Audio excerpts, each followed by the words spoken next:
Na sala de aula é que se muda uma nação. Na sala de aula não há idade nem cor. Por isso aceite e respeite o meu professor. Vamos começar o programa de hoje com um desejo: de que haja em seu coração a vontade para recomeçar. Mas não apenas a vontade, que haja também coragem. Porque às vezes, como já dizia Guimarães Rosa, tudo que a vida exige da gente é coragem. Boa tarde. Estamos recomeçando mais um TV Sintese.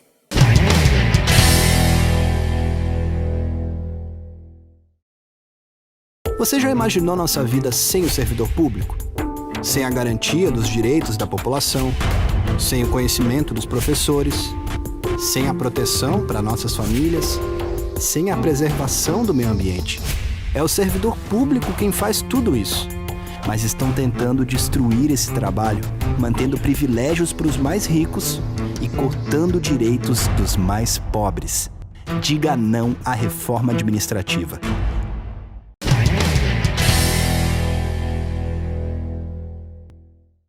A Hora da Estrela. Esse é o filme que indicamos hoje no nosso Cine Resistência. No escurinho do cinema, chupando drops de anis, longe de qualquer problema, perto de um final feliz. Uma das tantas obras-primas da escritora Clarice Lispector, A Hora da Estrela, foi o último livro lançado pela autora em vida, em 1977.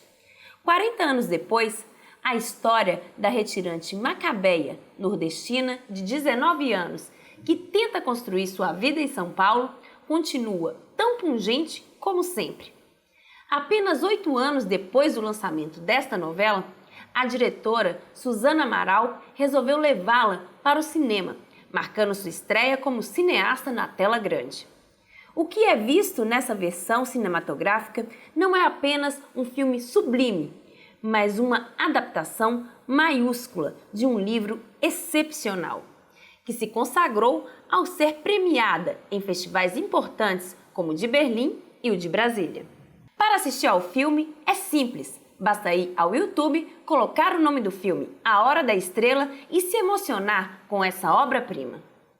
No escurinho do cinema, chupando drops de anis, longe de qualquer problema, perto de um final feliz.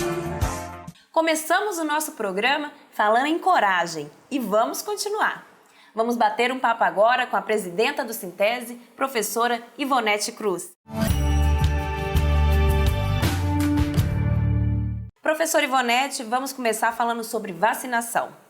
Houve uma reunião entre o Sintese e a Secretaria de Estado da Saúde justamente para tratar sobre a vacinação dos profissionais da educação e, consequentemente, o possível retorno das aulas presenciais. O que ficou definido? Então, boa tarde aos telespectadores do TV Sintese, mais um nosso programa. Boa tarde, a Luana. Isso, nós temos uma luta que ela é histórica e que é desde o ano passado, com esse crescimento da pandemia, com o risco da proliferação do Covid. As aulas foram suspensas. Nós estamos há um ano com as escolas suspensas. Primeiro, quero deixar aqui registrado que nós temos como posição que seja garantida todas as condições, que sejam implementadas as saídas para que a gente possa construir um processo gradual de retorno às aulas. Qual é o entendimento que nós temos? Assim como em outros estados do Brasil já está acontecendo. Nós temos o entendimento que uma das primeiras medidas a serem tomadas é a vacinação dos trabalhadores e trabalhadoras em educação. Nós já encaminhamos essa pauta para o governo do estado, nós encaminhamos essa pauta para a Secretaria Estadual de Saúde e a semana passada a secretária de Saúde nos recebeu, nós tivemos um bom diálogo, foi uma conversa onde nós apresentamos consensos de que a vacinação é ainda a saída mais eficaz para que se controle a contaminação. A secretária colocou que a secretaria segue a orientação e a distribuição da vacina de acordo com a programação que vem do Ministério da Saúde. Eu coloquei para a secretária que, como dirigente da CNTE, a CNTE já várias vezes provocou o Ministério da Saúde para que os trabalhadores e trabalhadoras em educação entrem no grupo prioritário, pela necessidade que nós temos do retorno às aulas presenciais. A Secretaria de Saúde solicitou ao Sintese que, se pudesse, apresentasse um levantamento de quais professores e professoras, mas não só professores e professoras, trabalhadores e trabalhadoras, e aí a gente precisa de uma parceria com o Sintrase, que é o Sindicato dos demais trabalhadores em educação, para que a gente tenha um levantamento, quantos trabalhadores e trabalhadoras em educação, de fato, estão no chão da escola, porque ela colocava que era preciso garantir prioridades. E uma das prioridades seria essa, os trabalhadores que estão no chão da escola. Os trabalhadores que, ao retornar às aulas, terão o contato direto com os estudantes. Aguardamos, ficou levar essa pauta para o governo, e nós aguardamos que o governo se sensibilize e que o governo construa dentro da distribuição das vacinas que recebe, a prioridade para os trabalhadores e trabalhadoras em educação. Vamos falar agora sobre o governo Bolsonaro. Professor Ivonete, dizem que perspicácia é olhar para onde todo mundo está olhando e ver o que ninguém está vendo. Lula volta ao cenário político. O governo Bolsonaro está colapsando.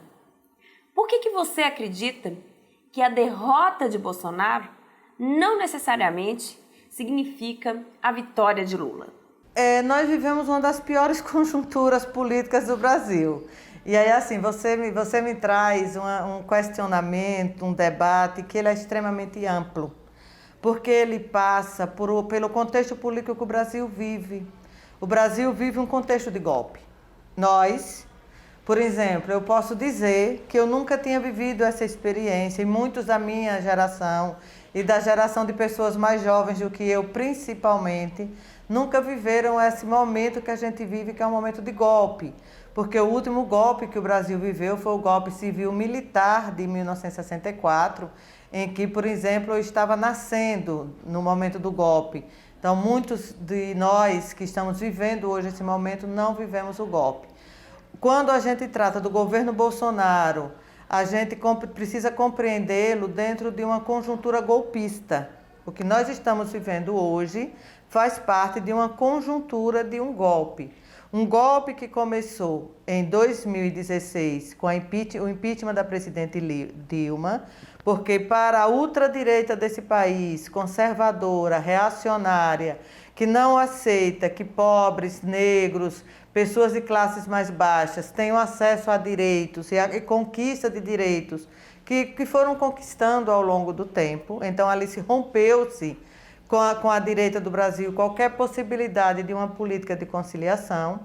E, a partir dali, iniciou-se um golpe. Dilma foi impeachmentada.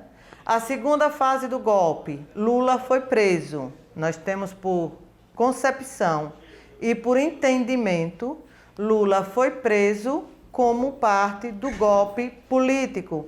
Lula foi preso porque fazia parte de uma decisão e de uma construção pela implementação do golpe, porque se em 2018 Lula tivesse solto, ele seria candidato à presidência da República, e pelo nível de popularidade que Lula possui, não porque ele é popular por si só, mas por conta da forma como Lula governou o país durante o período que esteve à frente da presidência. Lula poderia ter vencido as eleições em 2018, Lula foi preso. Nós tivemos, a partir daí, uma eleição que foi eleito um representante que tem as características mais conservadoras possíveis, em todos os níveis, que é o governo Bolsonaro, que se elege através de uma prática totalmente articulada em torno das fake news. E o que é que nós temos hoje? O STF mudou a posição em relação aos crimes que foram cometidos a Lula sem prova. Lula hoje é um cidadão elegível, ou seja, Lula hoje é um cidadão que pode disputar as eleições, mas nós temos um entendimento que no atual cenário não é possível esperar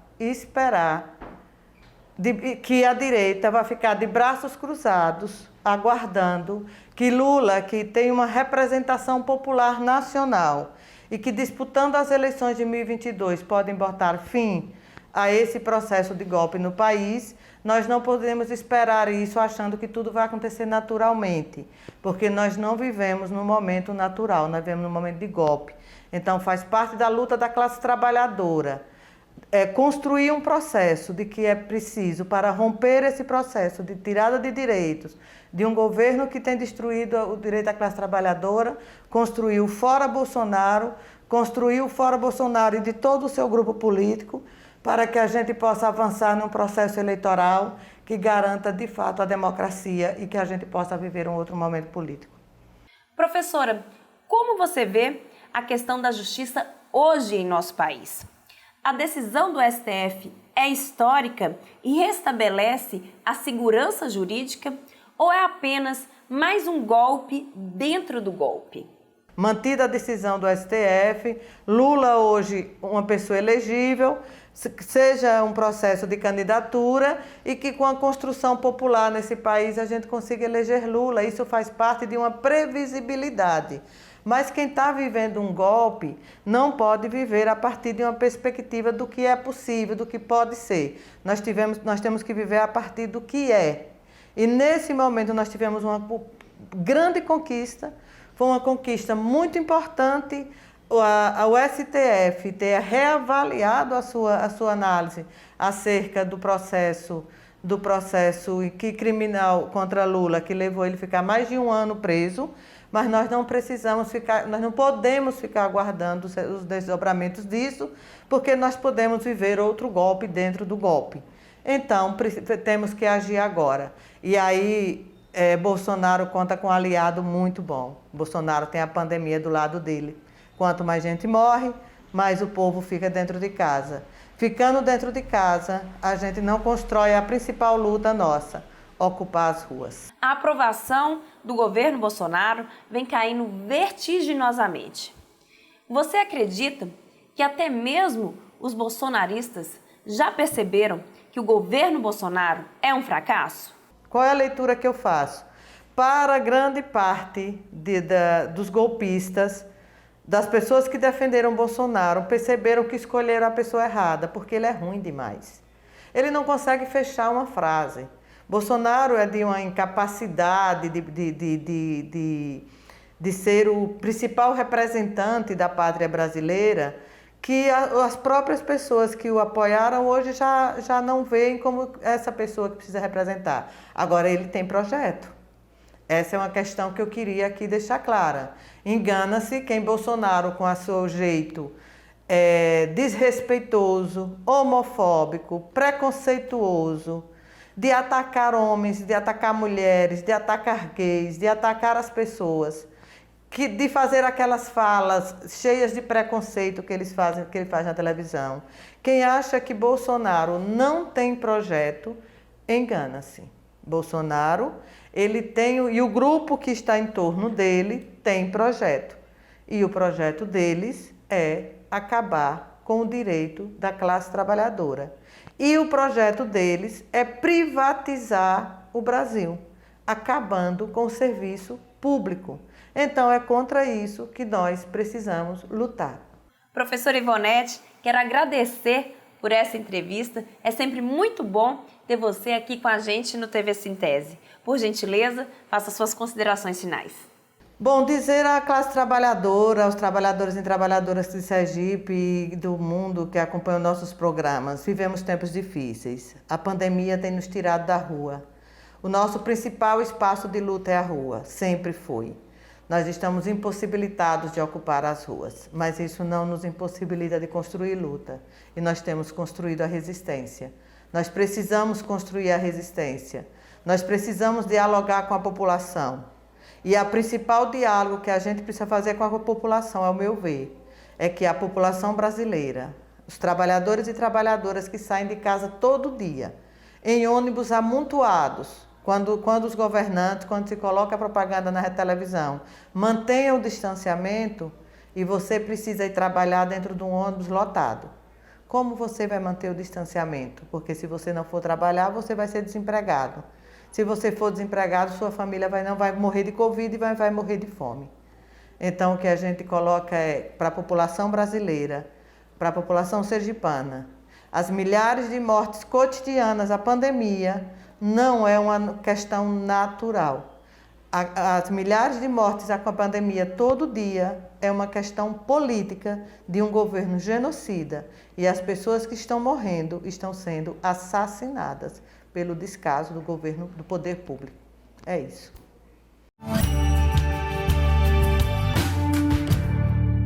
Aqui nós temos coragem de lutar pelo que é direito, principalmente se esse direito for o seu.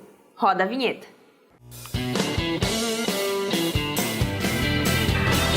O direito é seu. Queridos professores, queridas professoras, no programa de hoje iremos tratar de uma lei que está dando muito o que falar neste ano de 2021, pois devido à urgência de socorrer os estados e os municípios para o enfrentamento da Covid-19, no que se refere aos gastos públicos, seja da União, dos estados e dos municípios para o combate à pandemia, foi assinado pelo governo Bolsonaro a Lei Complementar 173 de 27 de maio de 2020. Mas então, o que a lei federal tem a ver com nós, professores e servidores públicos? Vejamos. Em virtude da diminuição das receitas públicas na arrecadação de impostos cobrados nas atividades comerciais e também sobre o salário dos trabalhadores, o governo federal, para repassar dinheiro extra aos estados e aos municípios, inseriu na lei uma situação que atinge diversos direitos dos servidores públicos, ou seja, atinge direitos garantidos dos professores, que estão tanto presentes na lei estadual como nas diversas leis municipais. Sabemos que desde o início do atual governo havia um pensamento de como congelar as garantias e direitos de todos os servidores públicos brasileiros, sejam eles da União, dos estados e dos municípios. Falava em fazer isso somente com a reforma administrativa. Porém, devido à Covid-19, a Lei Complementar 173 de 2020 antecipou o que tanto eles desejavam desde o início dessa péssima gestão.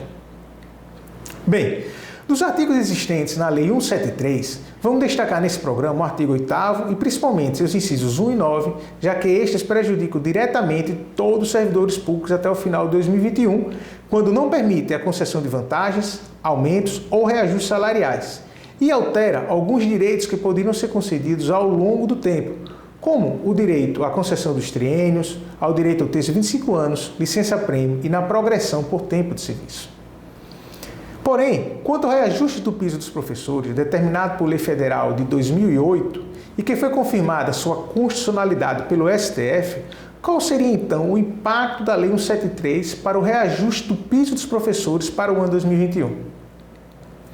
Entendemos que nessa própria Lei 173, no final do inciso 1 do artigo 8º, o legislador já respondeu essa pergunta quando atribuiu que não haverá efeito desta lei quando o direito ao reajuste salarial, nesse caso o piso magistério, seja de lei anterior à calamidade pública. Ou seja, sabemos que a Lei do Piso Nacional do Magistério foi instituída pela Lei Federal 11.738 de 2008, e que no âmbito do Estado e dos municípios sergipanos, ao ser concedido o reajuste do piso ao nível inicial da carreira, por força dos planos de carreira de vocês professores, obrigatoriamente, após ser divulgado pelo governo federal o reajuste do piso do magistério para o ano 2021, automaticamente, o reajuste concedido no nível inicial da carreira deverá progredir para todos os demais níveis sem qualquer impedimento.